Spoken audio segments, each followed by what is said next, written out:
unfortunately here in Escambia County, the local opinion always has been, well, we have a giant landfill.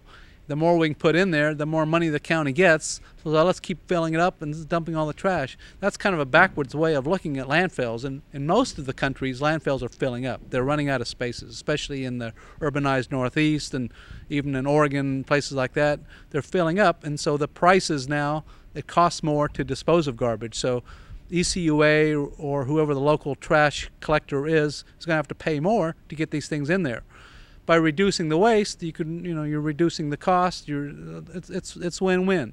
People have been recycling here for quite a while. It's not that brand new, and the people that have been doing it seem to know that the more you recycle, the less new stuff you have to use, especially in terms of raw materials, where we're running out of aluminum and certain things. And reusing is best, but recycling is second best, and buying brand new is worse because it just uses a lot more energy, a lot more resources, etc., etc. Recently, the community, ECUA, adopted recycling, and they didn't make it mandatory, but they made it available to everyone. And now I think is where we're seeing people that have never done it before saying, hey, what is all this stuff? What's going on? And they're the ones who need to understand that it's for the betterment of the whole and not just for the convenience or lack of convenience for them personally. I think it's definitely good. I'm not sure where the criticism is. I think a lot of people think it came on too fast, even though they had about a 6 months publicity period to let people know. And I don't know if people don't read the papers or don't watch the TV news, but all of a sudden it was there, and then they had to hurry and get some containers, and they ran out, and so there was a few-week delay there, and I think that's a lot of the criticism right there. What I'm not sure is what's happening at the end where the recycling is going on, because I've been in other communities where you actually kind of separate the different things you're recycling. Here they're all kind of lumped together in one container, and I'm not sure if that's a problem yet or not. I know in other places it's simpler to separate them, but we'll have to see how that goes. I'm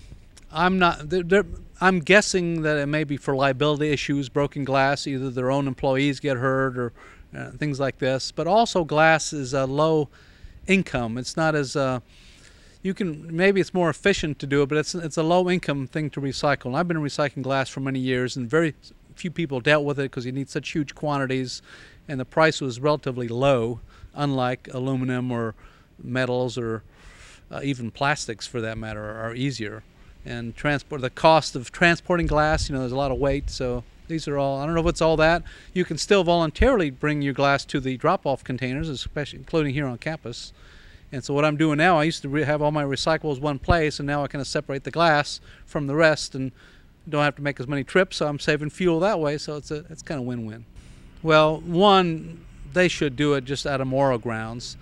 Two, they could recycle on their own. Something like aluminum, you can actually make a lot of money on. A lot of church groups raise money from recycling, high-value recyclables like aluminum. I remember when I first went to college in the early 70s in Portland, Oregon. 70s, how many years ago was that? Many. They were recycling then, and there were actually students that started recycling, and they were making all kinds of money, and this was 35 or so years ago.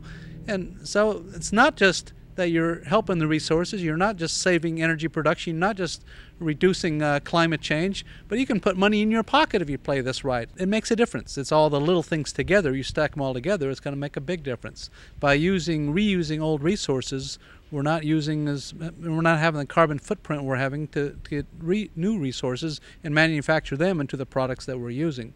So if everyone were to do this, if we could recycle even more and more, and it'd be much greater impact. And